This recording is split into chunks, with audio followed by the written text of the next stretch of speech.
Bonjour, on va doucement commencer pour ne pas accumuler trop de retard dans cette journée assez longue, riche et intense qui s'annonce. Merci infiniment pour être là. Pour les états mentaux généraux, c'est un titre assez ambitieux. Dans les systèmes politiques du royaume de France, les États généraux étaient une assemblée réunissant les trois ordres de la société, la noblesse, les clergés et les tiers-États. On est clair qu'aujourd'hui, on est surtout dans les domaines de la noblesse d'âme. Et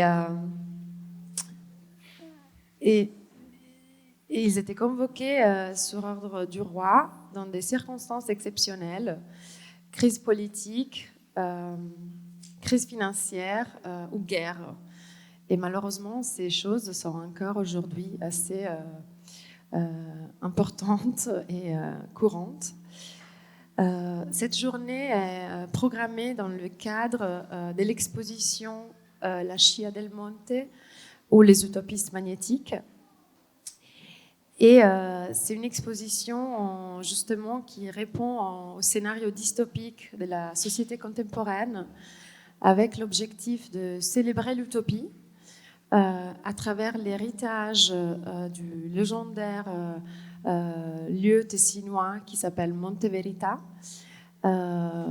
et à travers le regard de 26 artistes contemporains qui ont eu un contact physique et spirituel avec ce lieu, grâce à des résidences, au fait qu'ils ont produit des œuvres d'art pour le parc de Monte Verita, ou qu'ils ont créé des films, des pièces de théâtre. Et en fait, l'histoire et la richesse culturelle, politique, intellectuelle de cet endroit a inspiré. Et c'est un lieu qui encore aujourd'hui...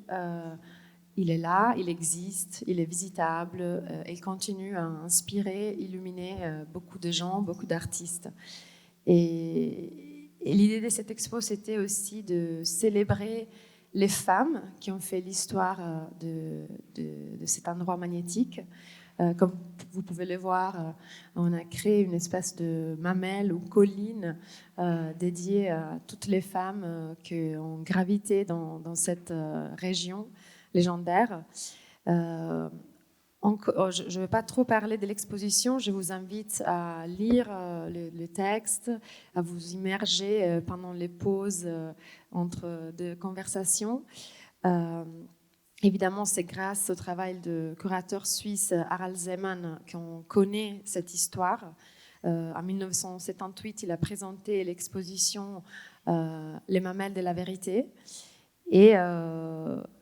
Et en fait, l'histoire est devenue reconnue au niveau planétaire et cet endroit est vraiment considéré comme le berceau de la contre-culture du XXe siècle et démontre du coup aussi l'ouverture helvète à accueillir des esprits iconoclastes qui ont vraiment changé le cours de l'histoire.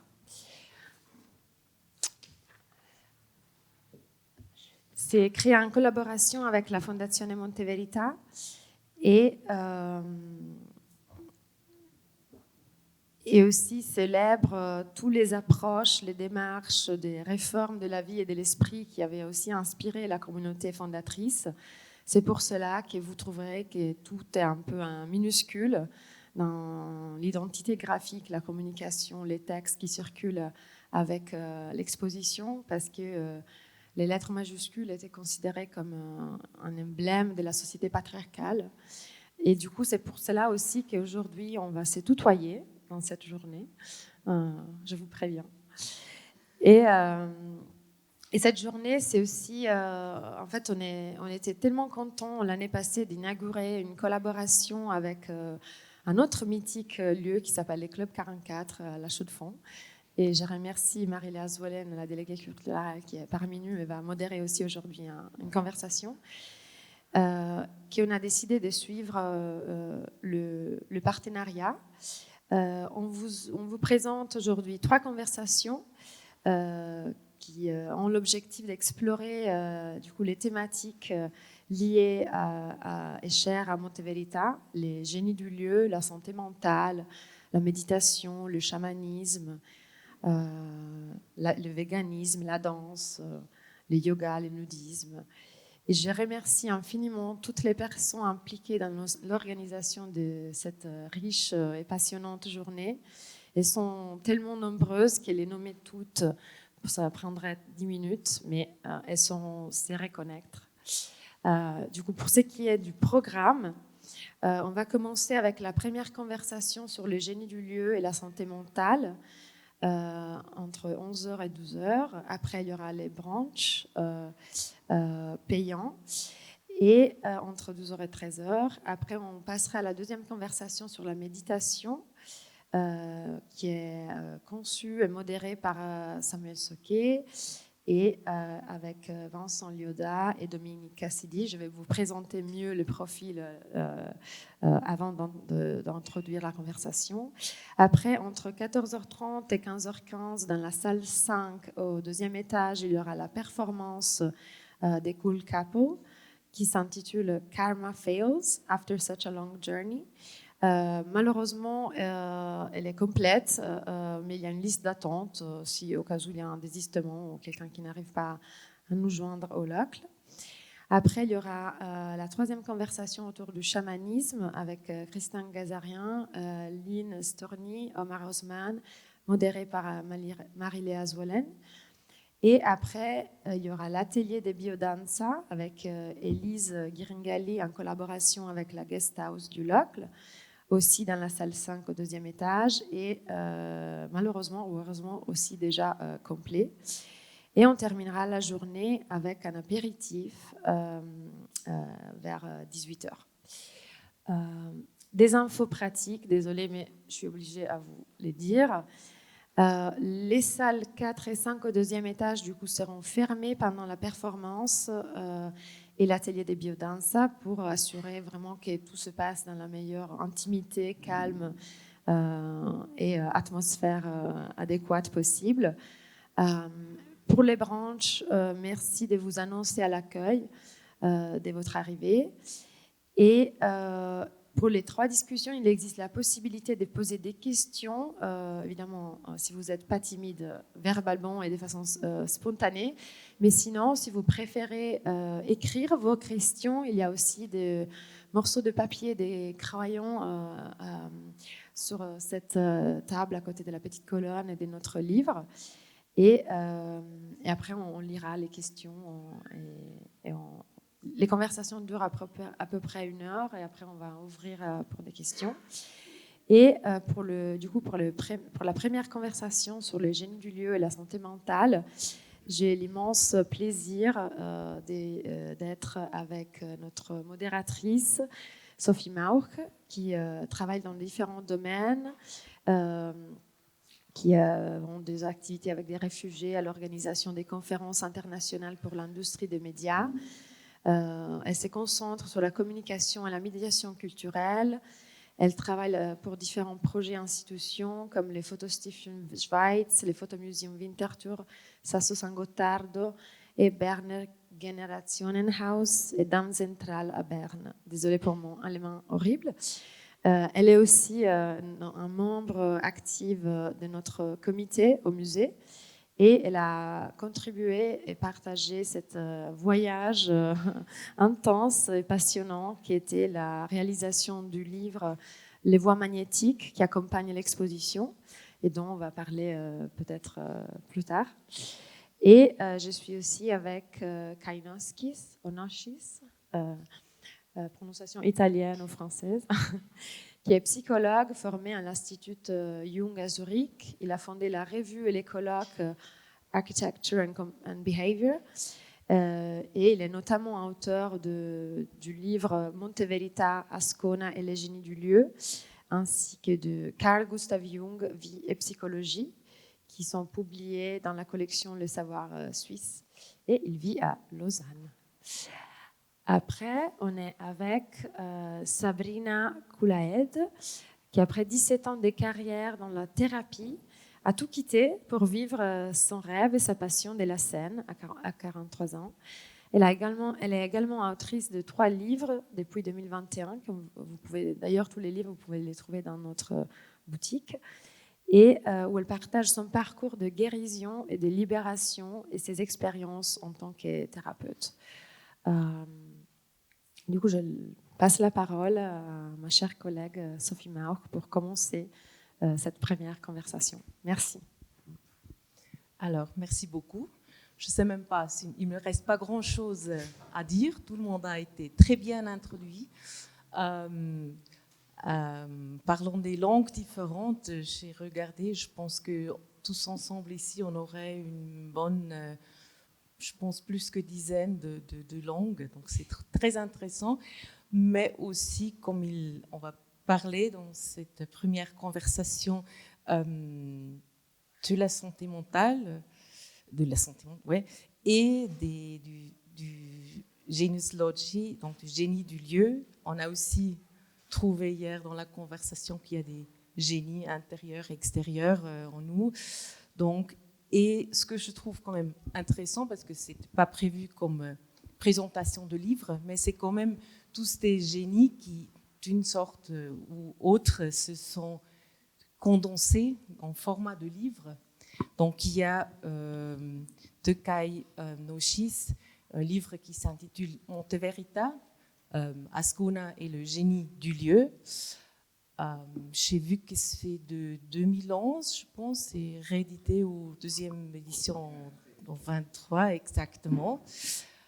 De Sabrina Khaled, on a les mémoires akashiques, avec un lien aux lieux aussi intérieurs surtout, mais on va aussi voir comment les lieux intérieurs correspondent ou sont en conversation bien sûr avec l'extérieur. Petite chose intéressante là que les mémoires akashiques, du moins comme moi je l'ai vu, c'est un concept qui a été fondé, conçu, je ne sais pas, par des théosophes fin du 19e siècle. Et ça fait un joli lien parce que justement à la fin du 19e siècle aussi, il y avait des théosophes sur Monte Verita qui ne s'appelaient pas encore comme ça, mais qui avaient l'idée et des plans aussi assez concrets de fonder un couvent théosophe laïque. Après, ça ne s'est pas réalisé, mais quand même, c'est les énergies qui se sont croisées là, on peut dire. Et donc ça, c'est le livre, je pense, c'est de l'année dernière, 2023, que c'est sorti. Et le plus récent, c'est Les Voies magnétiques. Donc, on verra aussi Federica Chiocchetti dans son rôle de aussi éditrice de livres. Voilà. Et je ne veux pas dire trop du génie du lieu si on a les spécialistes sur place. J'aime beaucoup cette expression que Kai Nochis, il est chercheur en psychologie de l'environnement, que évidemment, voilà, l'environnement, c'est là qu'il a rencontré le génie du lieu, qu'il va peut-être nous donner une définition de son côté, son avis. Et dans cette fonction, il a aussi fondé la revue et les colloques d'architecture et comportement. Donc, c'est un lien très, très direct. Merci.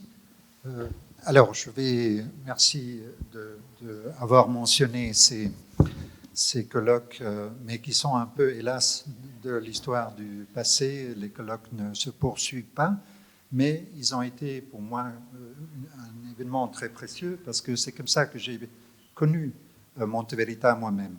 Et je vais peut-être commencer par là. On me demande tout de suite de définir qu'est-ce que c'est le génie du lieu. Pour moi, c'est très simplement qu'il y a présence du Dieu, d'un petit Dieu, hein, je préfère l'appeler un petit Dieu, dans un lieu. Hein, suis quelque part, je suis très touché par ce lieu.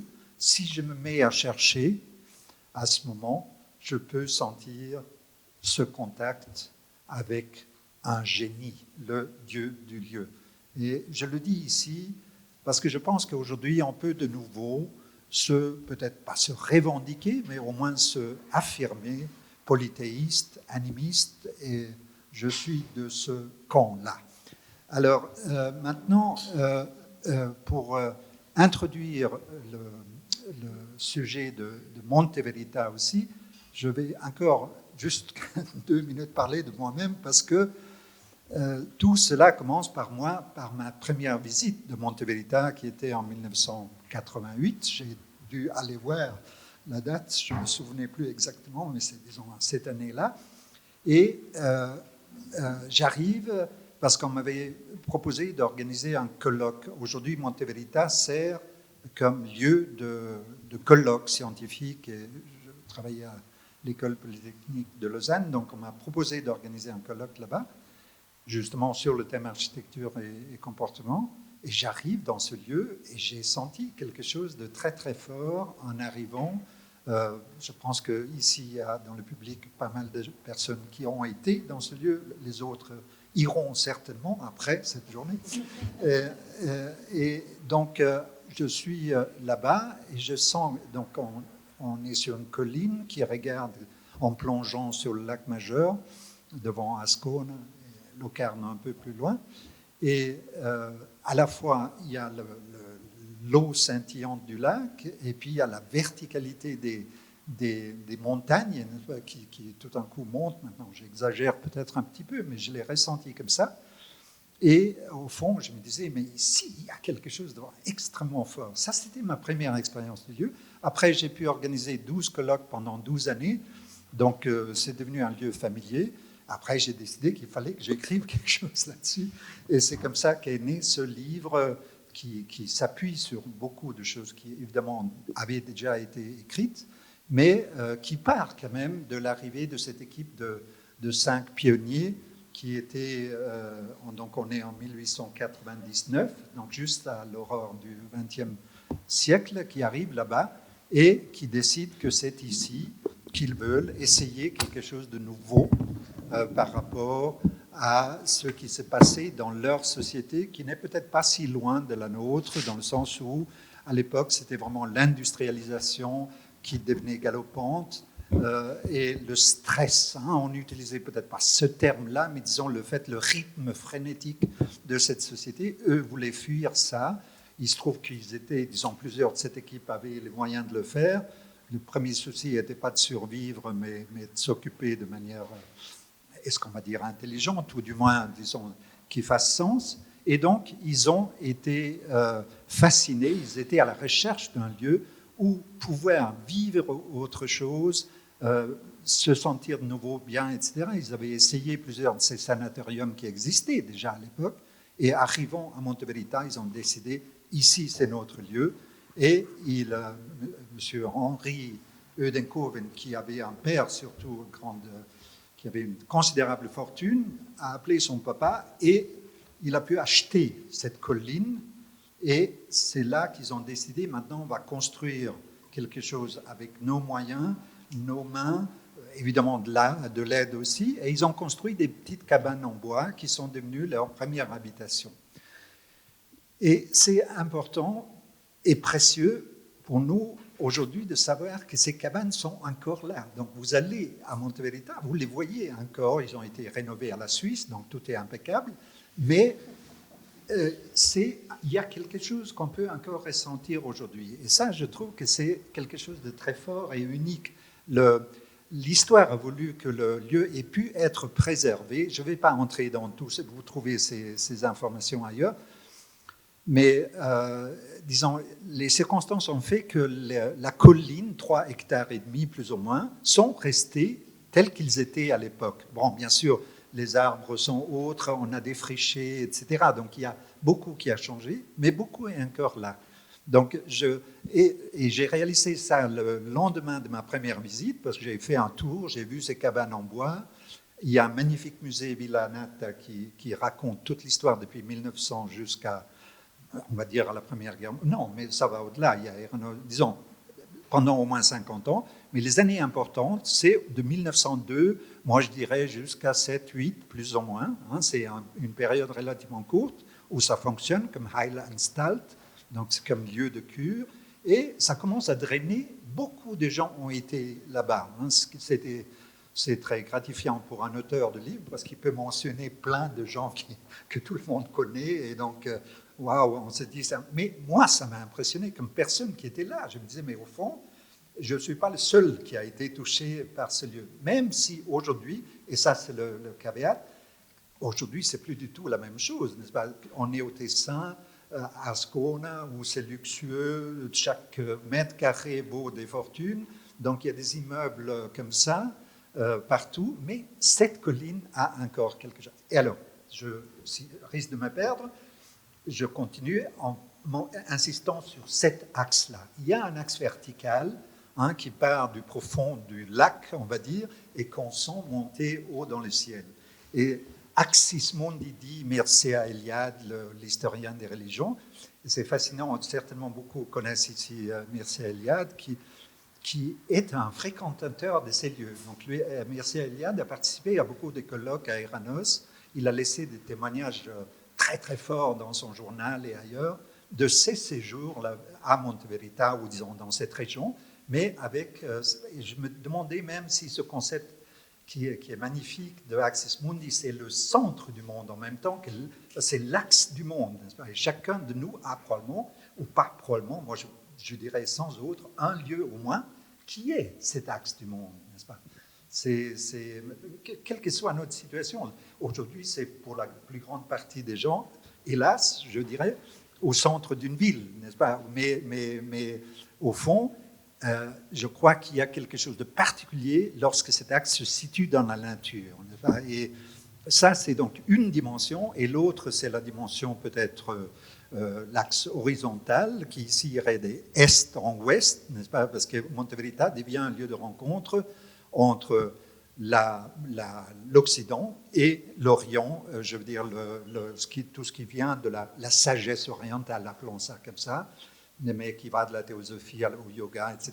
Donc ça sera diverses personnes qui vivent là-bas sauront exprimer cette dimension-là où le feront entrer dans leur réflexion, dans leur manifestation. Alors, un lien auquel je tiens encore, c'est que c'est un lieu qui exprime une grande créativité. Hein. Beaucoup de personnes, et je tiens dans mon petit livre à beaucoup souligner ça, c'est-à-dire qu'il y a des créateurs, que ce soit justement des gens comme Mircea Eliade, ou que ce soit des danseurs, ou Mircea Eliade, ou tous ceux qui ont participé au colloque. C'est Jung qui est l'animateur essentiel de ces colloques d'Eranos, donc Carl Gustav Jung, et donc autour de lui, beaucoup de personnes formidables en profondeur de réflexion ont fréquenté ces colloques. Et à part ça, la danse moderne, beaucoup de la danse, Rudolf von Laben, est un des maîtres de la danse que nous avons connu par la suite, vit là-bas et met en route aussi une école de danse, etc. Donc il y a beaucoup d'initiatives créatrices qui ont lieu là-bas et c'est important. Alors, on m'a dit de parler de Jung ici et je vais essayer de le faire en quelques mots, en essayant d'introduire ce concept très fascinant, mais en même temps très compliqué de Jung, l'inconscient collectif, n'est-ce pas? Nous avons notre inconscient personnel, tout ce qui est réprimé, toutes ces choses tristes dont parle un collègue de Jung, peut-être plus connu que lui. Et puis, nous avons, Jung dit aussi un inconscient collectif, n'est-ce pas? Et là, j'ai envie de vous citer une phrase que je trouve assez fascinante de Jung, si je la trouve, et où, pour parler de l'inconscient collectif un peu autrement, c'est-à-dire que l'inconscient personnel, c'est notre histoire biographique, l'inconscient collectif est quelque chose que nous portons en nous simplement en tant qu'être humain. Et, attendez, j'y arrive. ou peut-être j'y arrive pas. Voilà, tout être humain civilisé, bon, plus ou moins on fait partie de cette équipe, quel que soit son degré de développement conscient, reste un homme archaïque, au niveau plus profond de sa psyché. De la même manière que le corps humain nous connecte avec les mammifères et montre de nombreux vestiges des stades antérieurs de l'évolution, en remontant jusqu'à l'âge reptilien et même au-delà, la psyché humaine est également le produit d'une évolution qui, si nous la remontons, indique d'innombrables traits archaïques. Alors, donc, d'une part, on sait, le Darwin, on part de quelque chose de tout petit et puis peu différencié, et ça devient notre corps, l'homme, etc. Et Jung dit, il y a la même chose pour ce qui est-ce que nous aurions dit, lui, la psyché humaine. On pourrait peut-être oser aussi la parole d'âme, de parler de ça, mais disons quelque chose qui se constitue aussi au cours de l'histoire. Et Jung, qu'en somme notre corps est un composé de l'évolution, et à ce titre, ces vestiges, pour reprendre ce terme que j'ai cité de Jung, nous connectent avec d'autres composantes qui nous entourent. Au fond, tout ce qui est autour ici, c'est pas il y a un arbre là. Je cherche surtout la nature. Tout ce qui est nature est aussi en nous, dans notre corps. Je peux sentir, et c'est ça, cette idée d'inconscient collectif. Si je peux sentir un arbre, c'est quelque chose dans mon corps, et aussi le résultat de ces différentes phases de l'évolution de la vie sur Terre, mais il y a aussi quelque chose à l'intérieur de moi, dans mon inconscient, et ça c'est la composante collective d'après Jung, qui résulte de cette évolution. Et je trouve que c'est une idée formidable. Et alors, dernier passage, j'ai dû remplir mon temps de parole, même excessivement, mais je vais retourner à Monteverita. Et donc, je me promène dans ce bois, et tout d'un coup, je sens... On a tous fait cette expérience, je pense ici surtout, je veux dire, la nature n'est pas loin, les forêts non plus. Quand on se promène dans la forêt, tout d'un coup, on peut sentir, tiens, mais il y a quelqu'un là. Mais il n'y a pas quelqu'un. Il y a un bruit, il y a des feuilles qui clapotent. Non, qu'est-ce qu'ils font? Ils bougent, elles bougent. Et c'est ça, au fond. Là, je me dis, mais quand je dis il y a quelqu'un là. Alors je propose, un des personnages qu'on peut rencontrer de cette manière, c'est Pan. Ou du moins, les anciens le rencontraient. Nous, on a plus de peine parce que c'est devenu dans notre tradition, hélas, le diable, avec les pieds fourchus, etc. Donc cette figure a un peu perdu en respectabilité, on va dire, ou en présence. C'est devenu quelque chose qu'on craint. Mais si acceptons, essayons de retrouver ce pont. À l'exposition, il y a quelques tableaux, d'ailleurs des archives ici, qui, au fond, essaient de... Il y a une, notamment avec des nymphes que vous avez... Moi, j'ai essayé de le regarder en détail. Je trouve qu'il y a un petit pont aussi sur ce tableau. Vous allez le voir. Et donc, quand il y a pont, il y a les nymphes aussi. C'est d'ailleurs, ça va ensemble. Et les nymphes aussi, ce n'est pas des figures qu'on peut vraiment... distinguer, c'est aussi ces bruits, c'est aussi quelque chose là peut-être, et quelque chose qui en moi travaille. Moi je les vois, les nymphes. Je parle de moi qui me promène dans la forêt. Et ça, c'est cet inconscient collectif. C'est des personnes. L'inconscient collectif de Jung, bon, c'est moi qui interprète un peu fort, mais à la suite d'autres auteurs que j'affectionne, mais c'est de voir l'inconscient collectif comme composé de personnes. Donc, finalement, comme moi, je suis avec moi, vous le voyez dans les rêves. Les rêves sont pleins de personnes, sont pleins, pas seulement de personnes, aussi des lieux importants. Mais ces lieux, on peut aussi les voir. Je suis en dialogue avec ces lieux, c'est presque des personnes aussi.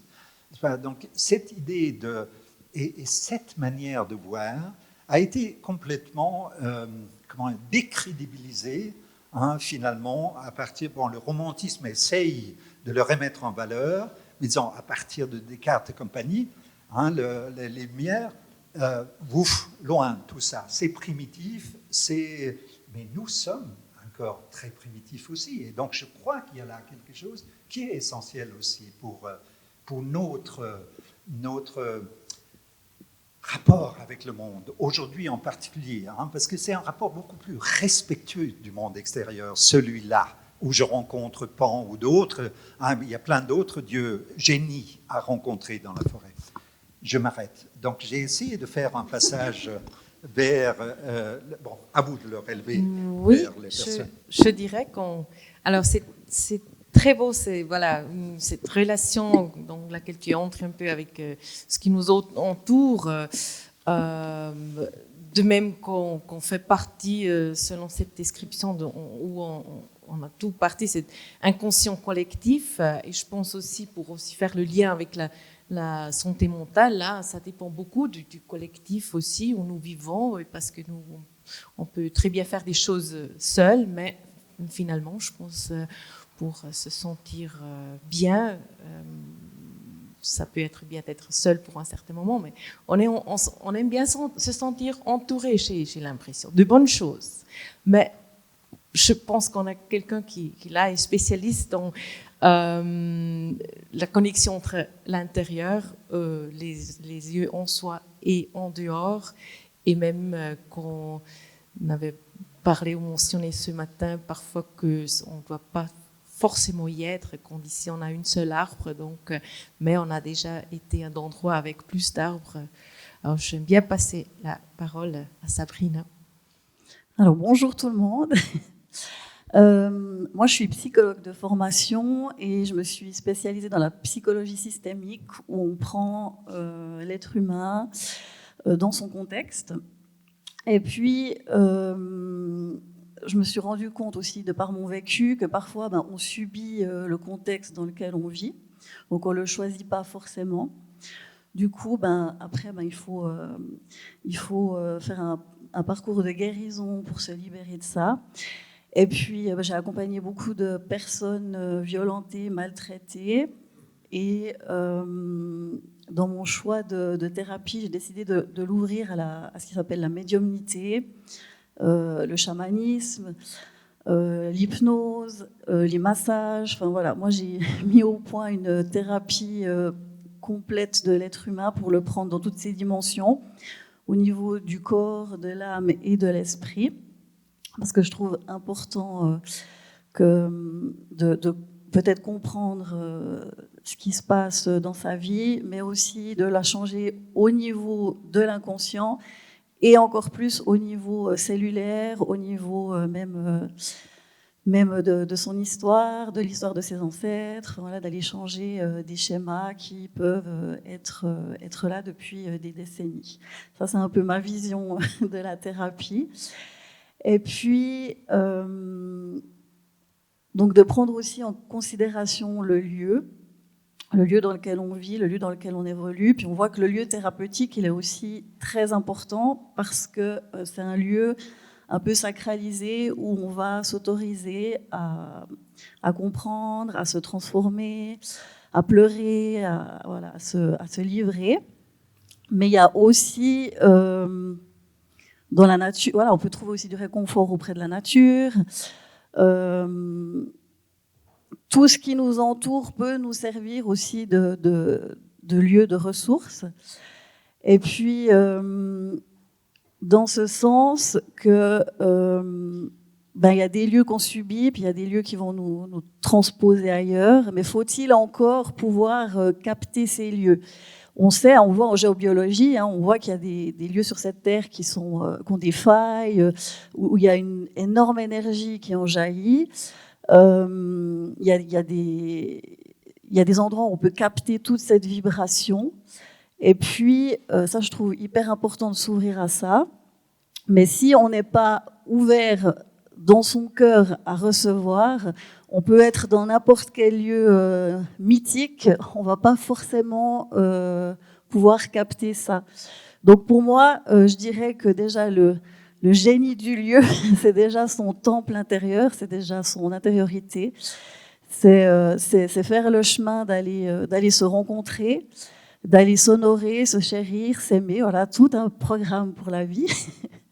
Et puis, c'est de capter cet extérieur comme une extension de soi, en fait. Comme une représentation de soi, comme une manière d'aller faire des expériences.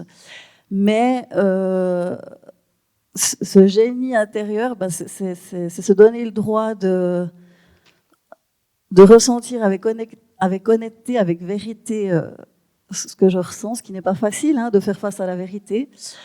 Et puis, plus on va aller à l'intérieur de soi, plus on va aller écouter son âme, écouter ses blessures, ses bonheurs, enfin tout se mélange, plus on va s'ouvrir à ce que j'appelle une conscience supérieure, le 6e sens, et on va pouvoir capter toutes ces petites choses qui sont autour de nous. Comme là-bas, il y a un joli arbre en plein milieu d'une ville, je suis sûre qu'il a beaucoup de choses à nous donner. Il y a des gens qui vont embrasser des arbres pour prendre leur énergie. Il y a tout ce qui nous entoure est source d'énergie.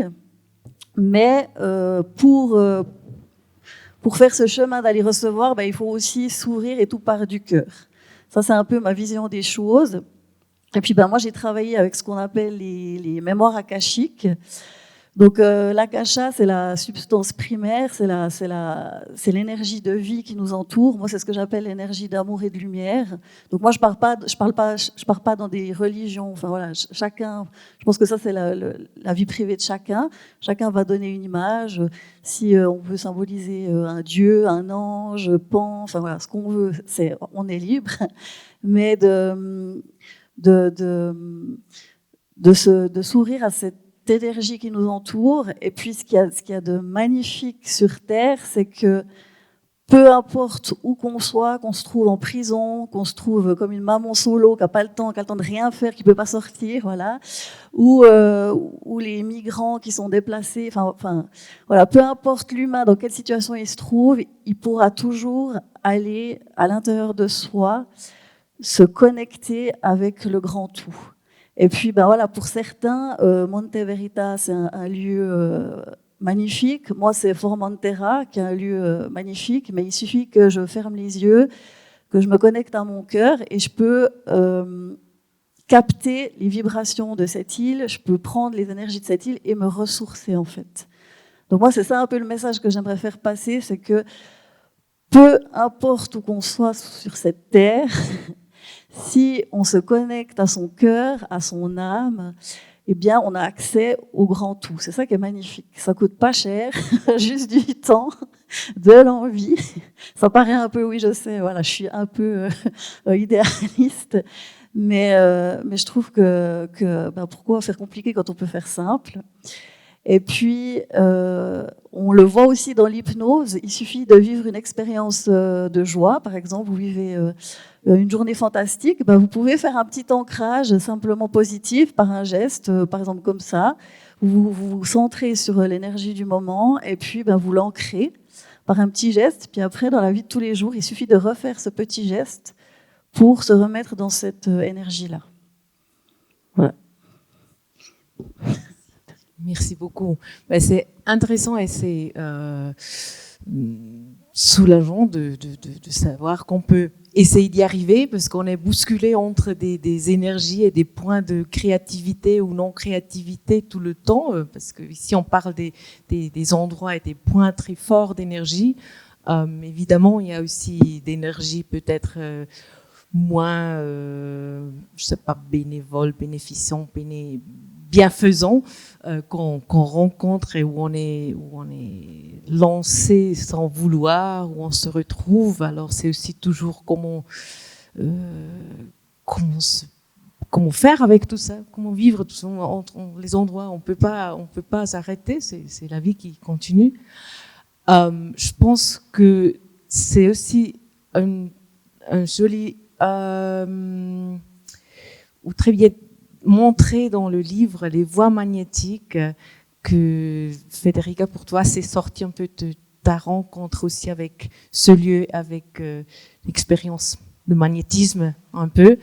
Et les voies magnétiques, c'est des voies, en effet, qu'est-ce qu'on avait, 22 femmes qui été en contact avec Monte Verita. Donc, les citations qu'on a, ils n'ont pas toujours été dites ou écrites à Monte Verita ou à Ascona, mais c'est un peu ce qu'on a trouvé que c'était autour de l'énergie de cet endroit.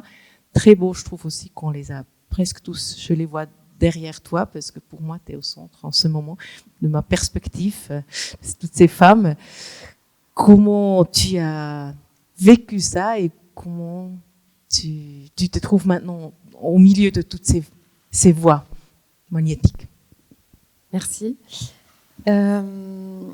Mais en fait, j'ai eu un peu la même expérience que Kai avec le Monte Verita. Quand j'ai repris le poste ici, il y a un journaliste du Corriere del Ticino qui m'a interviewé et il m'a posé la question classique: qu'est-ce que vous connaissez du Tessin? Et très spontanément, moi j'étais assez obsédée avec le commissaire d'exposition visionnaire Harald Zeman, et je lui ai dit le Monte Verita, et mon rêve, ça serait d'y faire un pèlerinage. Mais j'ai dit ça comme ça, sans réfléchir aux conséquences. Et en fait, la directrice culture de Monte Verita a lu mon entretien. Et le lendemain, j'ai reçu un message sur Facebook où il y avait une invitation à la rejoindre pour les événements littéraires, les eventi letterari, là-bas. Et du coup, déjà, je me suis dit, waouh, c'est assez magnétique juste de prononcer le mot et t'as une invitation le lendemain. Ok, j'arrive. Et je suis arrivée et pareil, j'ai eu une expérience un peu magnétique, mystique, toute bête, mais en fait, on s'est promené dans le parc. Nicoletta Mongini, qui est aussi la co-commissaire de cette exposition, m'a montré les cabanes et m'a raconté un peu l'histoire. Et tout d'un coup, je vois un brin d'herbe qui bouge, comme si ils avaient une espèce de crise épileptique. Et évidemment, je suis une femme, malgré moi, assez rationnelle. Et du coup, j'ai tout de suite cherché du vent. Mais en fait, il n'y avait pas du tout du vent. Et l'herbe continuait à bouger de façon un peu schizophrénique. Et du coup, on se regarde, j'étais avec mon compagnon, on se regarde tous et toutes, et on sourit et on se dit, magnétisme, Monte Verita. Et après, on rentre dans la Casa Selma, qui c'est une des cabanes Air et Lumière qui a été restaurée et qui est visitable aujourd'hui. Et j'ai cette rencontre aussi assez déclencheur, si on peut dire, avec l'œuvre de l'artiste Ingeborg Lüscher, qui est la femme de Harald Zeman, la mère de Una Zeman, et une artiste incroyable. Et c'est une chemise créée avec les proportions des vêtements de la communauté originale végétarienne à Monte Verita, qui porte une citation d'une des fondatrices et féministes avant la lettre, Ida Hoffmann. Et cette citation était en allemand, et moi malheureusement je ne parle pas allemand, et du coup je ne l'ai même pas compris ou incorporé tout au début. C'est après, en réfléchissant à l'exposition, en traduisant tout, que j'ai finalement pu connaître et découvrir le mot. Je vais la lire parce que c'est quand même c'est la rencontre avec cette citation, ces morceaux de texte de 1902 qui m'a un peu donné l'idée de comment suivre un fil rouge pour l'exposition et pour le livre. Et elle dit: les défroissages de l'ange par l'acier et la chaleur est tout à fait inutile. Depuis des années, j'ai l'habitude de tirer et de plier mon linge. Pour obtenir une plus grande liberté dans l'administration souvent pénible de la maison, je ne peux pas m'empêcher d'attirer l'attention sur le dernier moyen devenu si nécessaire après des années de lutte infructueuse. C'est la grève. Dans le cas des préjugés intransigeants en défaveur de la femme, mais aussi la grève dans le cas d'exigences intransigeantes pour satisfaire la vanité féminine au détriment de l'homme. Et ça, pour 1902, pour une femme qui cofonde cette colonie, c'était quelque chose d'assez visionnaire, je trouve. Et cette rencontre, en fait, m'a suggéré, presque de façon inconsciente, d'aller chercher ces voix féminines. Parce que Monte Veritas, c'est une histoire qui a été surtout racontée par des hommes, et le focus était surtout sur les génies un peu masculins du lieu. Alors qu'on parlait des mamelles, des théosophes, des syndicalistes, d'anarchistes. Et en fait, j'avais vraiment envie d'écouter leurs voix, de les trouver, de les chercher. Et aussi, du coup, il y a l'idée évidemment, il y a l'expérience d'être au milieu de la nature, de se promener dans la forêt, d'un lieu architectural, physique, et d'un génie qui habitait là-bas. Mais pour moi, en fait, c'était important aussi de faire un expériment et de voir est-ce qu'on peut, en fait, regrouper et créer un livre qui incorpore un génie du lieu. Du coup, c'est dans un livre.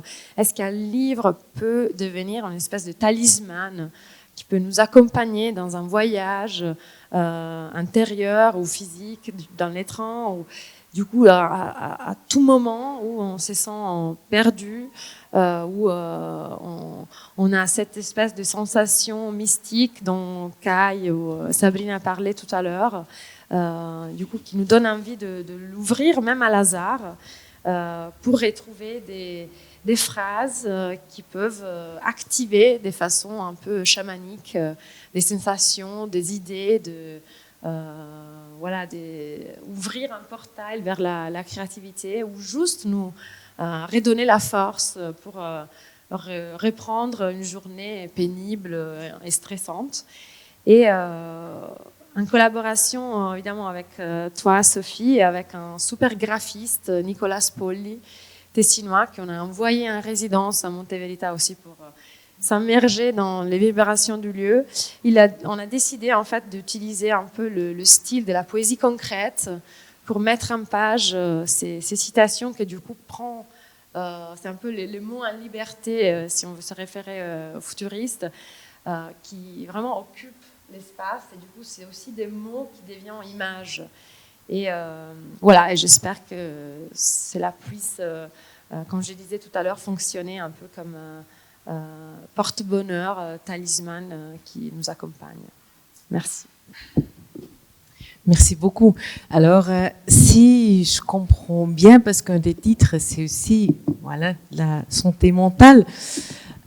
Et alors, c'est une petite médecine, là, ce petit livre, on pourrait peut-être le prendre au lieu d'un petit voyage ou d'un petit souvenir de voyage pour Monte Veritas ou au Locle, que je sais pas si les musées, d'une certaine façon, c'est des lieux, des endroits qui, les murs, ils prennent beaucoup d'ambiance, de thèmes, d'atmosphères différentes plusieurs fois par an. Bon, même c'est aussi un lieu qui, c'est une question que moi j'ai une curiosité. Est-ce qu'un lieu a tout simplement une force, ou voilà, parce que moi tu as parlé de la créativité qui émane du lieu. Moi, j'avais ouvert et j'avais marqué justement cette page ici. C'est aussi quelque chose qui est interactif. On prend de la créativité, on prend de la force. Est-ce que le lieu, il reste parce qu'il réside en soi, il a cette énergie, ou est-ce que avec l'échange et le mouvement et la vie qu'il y a, ça l'influence aussi? C'est une curiosité. Je ne sais pas si c'est à moi de répondre, mais tout à fait, on peut, bien sûr que ce qu'on est en train de dire, c'est que au fond, l'histoire d'un lieu, nature ou culture, est important, et que quelque chose, donc ce qui s'est passé là, est important. Et évidemment, un musée est un endroit extraordinaire dans la mesure où il y a musée ou salle d'exposition, dans la mesure où effectivement c'est très bien relevé que le décor change assez souvent. Mais on peut dire qu'il s'accumule aussi. Et je crois que l'expérience que moi j'ai essayé de relater, j'ai l'impression que c'est un peu la même chose pour Federica, on a vécu quelque chose de fort, nous, à Monteverita, on peut le vivre ici aussi, bien sûr, dans un musée aussi, mais ce qui me fascine, c'est que je pense quelque part que cette expérience forte, l'histoire de ce lieu, on le ressent d'une manière confuse, mais disant, il y a quelque chose qui permet à ce moment-là d'être en contact, pas seulement avec ce qui est là immédiatement devant nous, mais avec aussi l'histoire du lieu. Et ça, je reviens à ce concept d'inconscient collectif, mais il y a quelque chose. Et alors, effectivement, c'est très bien que tu aies mentionné cette question de santé mentale. Moi, j'ai totalement oublié d'être beaucoup plus direct sur ce thème-là, mais je pense que le fait aujourd'hui qu'il y ait ce retour vers la nature, c'est la condition de notre survie comme espèce, je veux dire, ou comme globe terrestre. Je veux dire que, au fond, on retrouve beaucoup plus de contact avec la nature, non pas dans le sens de le dominer ou de l'exploiter ou d'en profiter, mais en termes de dialogue. Et alors, cette chose-là peut aussi être dite pour le construit, n'est-ce pas? Mais je veux dire, mais le construit, c'est nous qui l'avons fait. Et à partir du moment où c'est nous qui l'avons fait, on a aussi fait beaucoup de choses qui sont polluantes, qui sont contre la nature, n'est-ce pas, de diverses manières. Donc je crois que c'est essentiel, c'est pour ça que ce contact, et les gens de Monteverita avaient compris ça, je veux dire, ils le mettaient en avant, c'était pas seulement d'être dans un lieu où il y a un axe vertical et horizontal, mais c'était de faire des choses là-bas. Je veux dire, et puis à partir des vêtements amples, libérateurs pour les femmes notamment, n'est-ce pas, corsets, soutien-gorge et autres, et manger, n'est-ce pas, manger beaucoup plus nature, manger beaucoup plus sain, voilà, et puis voilà, l'exercice physique aussi. Et tout ça, c'est que... Bon, alors, nous le faisons dans le fitness. Je pense qu'on pourrait un tout petit peu discuter cette notion-là. Mais vu qu'il y a un élément de compétition vis-à-vis de soi, des autres, etc., et de regard et tout, qui est peut-être trop important, parenthèse, je crois que la santé mentale a beaucoup à faire avec notre relation, des conditions où nous pourrons vivre notre relation à ce qui nous entoure de manière beaucoup plus dialogante, n'est-ce pas? On a aujourd'hui, on a très peur, on est en retrait.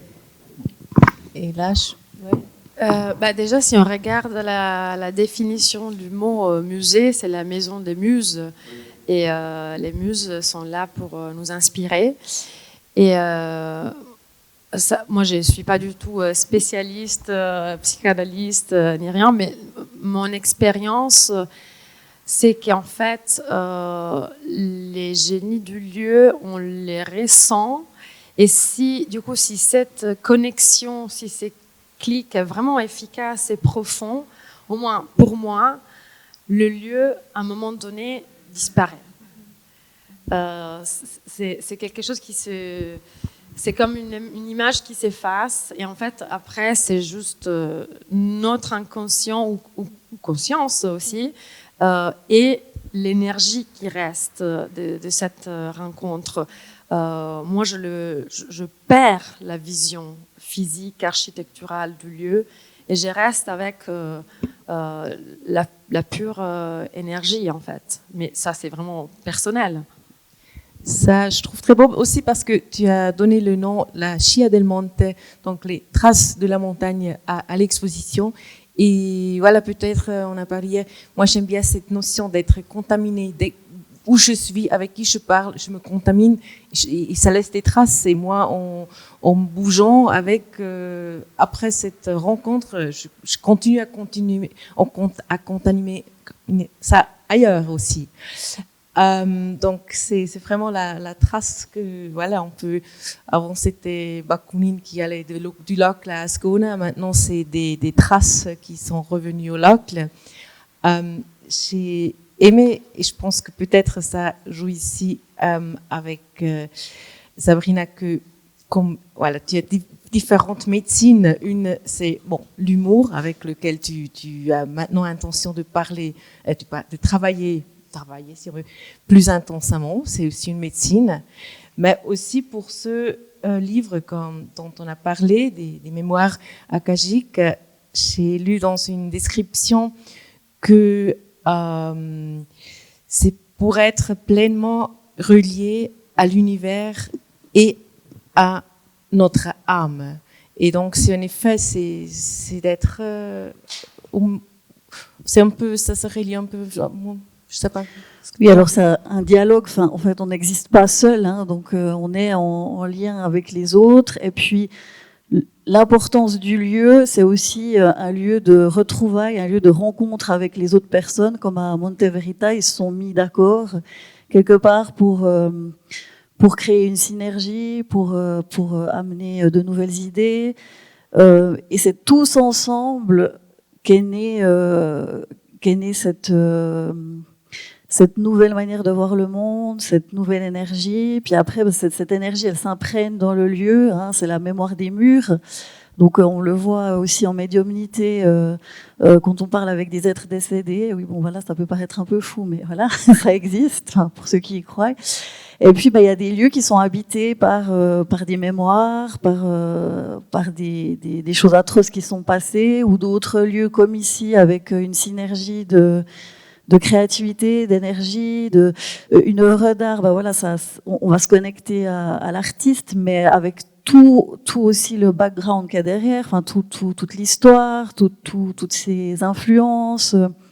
Donc c'est ça en fait, ces traces, c'est que on est, quoi qu'il arrive, de toute façon impacté par le contexte, par le monde dans lequel on vit, et puis on va choisir de nourrir certaines choses et puis d'en laisser d'autres, voilà, qui nous intéressent moins. Mais c'est un dialogue constant entre soi-même et notre âme, mais aussi avec tout ce qui nous entoure. Donc pour moi, on est l'univers, enfin on est une part de l'univers. Et puis, étant donné qu'on fait partie de ce tout, on a l'univers à l'intérieur de nous. Et c'est pour ça que c'est facile quelque part d'aller retrouver un arbre à l'intérieur de soi, une œuvre d'art, une énergie, parce qu'elle fait partie de nous. C'est beau. Oui. Alors, on a un univers autour de nous. On a aussi une horloge autour de nous, surtout au Locle. Voilà. Alors, on a toute la journée pour dans ces murs et dans ces endroits se croiser et se contaminer encore. Pour l'instant, je ne sais pas s'il y a des questions. On les prend volontiers.